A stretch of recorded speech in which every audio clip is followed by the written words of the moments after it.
This anime season has seen at least 3 shows which are based around school and magic. Although that's only roughly 10% of the new series out this season, it still denotes a significant fascination that Japanese writers and animators have with the occult and the fantastical. Of course, it could always be the excuse to have girls in skimpy outfits in very suggestive positions. In any case, these types of programs are not easy to animate, and can easily look cheap if not done properly, or with due care and attention. Witchcraft thankfully subscribes to that notion and provides a satisfying visual palette. Despite the appealing animation quality, Witchcraft Works doesn't really seem to break the mold when it comes to venturing off the beaten track of the special one genre. The show where someone who has no inkling of their importance is thrust into an action-packed ride with someone powerful who either has a soft spot for them or is told to. That's what we got with Honoka, a normal high school student, and Ayaka, the massively overpowered witch who is also their school's most popular student. Other witches are sent to take Honoka, and Ayaka protects them from their advances. That's pretty much it when it comes to the basic premise. It feels a little bit predictable, but it could have been a lot more generic than what we've ended up with. There's nothing special with the plot here. It's something done to death. In fact, the 2 main characters sort of remind me of Freezing. Busty Amazonian girl who is powerful has a small male for company, with something special about him. Only far less graphic or violent. Both Ayaka and Bridget share the kudere vibe though. Cold on the outside, warm on the inside. But back to Witchcraft Works. Honoka is indeed special and is under constant attack from the Tower Witches, the faction sought to bring discord to the world, with the aid of giant killer robot bunnies. These bunnies are intense, but nothing can compare to the rabbit of Kair Banog. Jesus Christ! I like the overall design of the minions as well as the characters, all except for Ayaka. She puts on a hat and then she's a witch. It's like me putting on my hat and calling myself the King of Space Cheese. All bow down before Brie. It's pretty tenuous, but that's what we got to work with. Then we get to Honoka and how he's treated by most of the supporting cast. The show really pummels him into the dirt when it comes to emphasizing that he's considered scum and not worthy of breathing the same air as Ayaka by a fan club.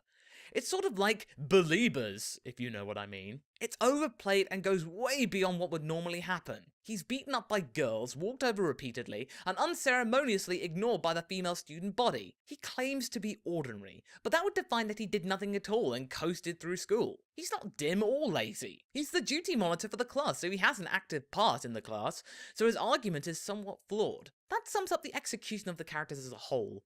Somewhat flawed.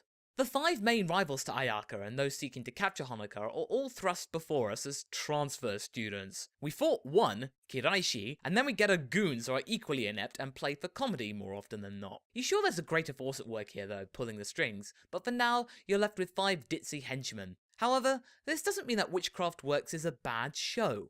It's just lacking a little originality when it comes to the spine of the story. The presentation is much better, and maintains a steady level of quality which really engages. Ayaka's attacks, for example, feel like they have a lot of power behind them, and you can feel the impact it generates on things, places, and people that her fire touches. She too is made of fire, and you can tell that she's a burning inferno on the inside. Also makes you want to douse her in water and see what happens though. JC Staff, the animators of the show, has put a lot of effort into the animation, and it shows. You just wish they'd put a little more effort into the basic plot. The ancillary plots are a little more interesting. Honoka chooses to learn how to defend himself instead of merely being a sitting duck to name one, and you feel less annoyed about the blandness of the main feature.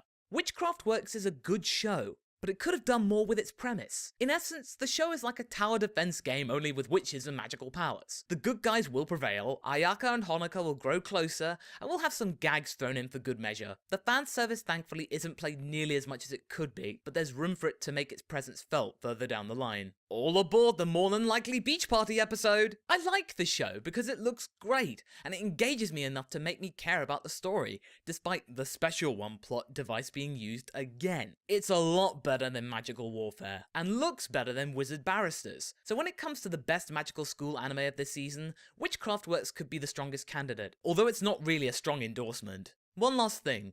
Obama-kun. The best is yet to come. What the hell? Witchcraft Works is available to stream on Crunchyroll. My rating? Continue. If you can look past the predictable plot, you'll be satisfied with how it looks. If you like what you heard, please visit my Patreon campaign to help grow Anifile at patreon.com/MasakoX.